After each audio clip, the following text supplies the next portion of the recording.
I got my baby. Oh, she for real this time? Oh, she for real? Okay, I get it. Like, because if I was telling myself this ain't going nowhere, or I can't do something, fuck that, I'm up out of here. Fuck that, I'm over here with y'all. I love you. You know what? I woke up one day and I had an epiphany. Let's do this. Where we going? To the aisle? Like, what? That's what's going to happen. I'm telling you right now. And then look, recharge. Y'all gonna be traveling.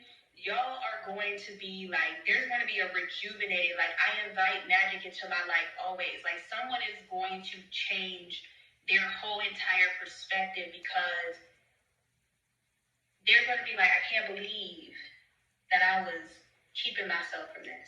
I can't believe I told myself X, Y, and Z. And this is not how life has to be. Life can be joyfulness. Or joy, that's not a word. Anyway, there's one more thing that Spirit was showing me. So, damn, how long is this video? Okay, so Spirit was showing me, for some of you guys, don't take it if it don't resonate. Do you guys remember that movie? I think it's called Why Did I Get Married? I don't remember if it's in the first Why Did I Get Married or the second. But do you remember that couple that was DeMarcus? They was always arguing. There was always fighting. There was always tension. Now, it's either someone experienced that with you or somebody had experienced that in relationships, and so that changed their perception of how relationships really are.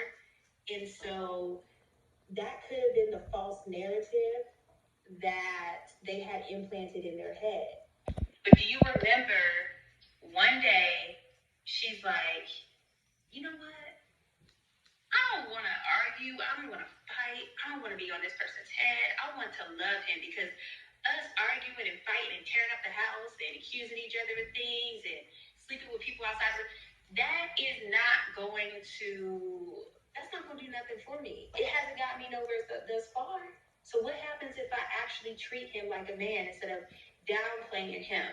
Or changing up how I approach him, and I talk softer and nicer, and I be more submissive instead of rah, rah, rah. This is an example, right? So that's what Spirit put in my head. And so it's hard for someone to see someone in a different light and really believe them when they have seen something for so long. And so, you remember the part where he goes to the bathroom because she's like, oh, I cooked for you.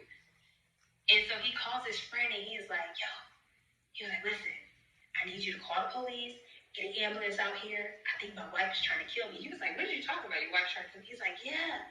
He's like, you know what she did? She came home and she cooked for me. Now, I know she tried to poison me. Now, I don't remember what I did. And I feel like someone here is skeptical. That's all it is. It's skeptical and there's fear. And sometimes we act in certain ways that we don't even know why we're acting. But subconsciously, there could be a lot of fear and despair that this person has experienced, either with you or with another situation. And so, with you being dedicated, with you showing up for this person, not pressing your issue, but just letting this person know, listen, I'm here. That's going to change time. If this is networking, it's even good.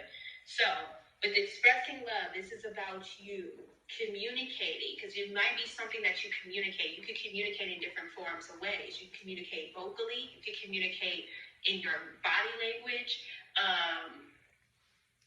Through writing, expressing yourself, it needs to come from a place of love. It needs to come from a place of passion, right? This is not something that I feel like is analytical. Like, yes,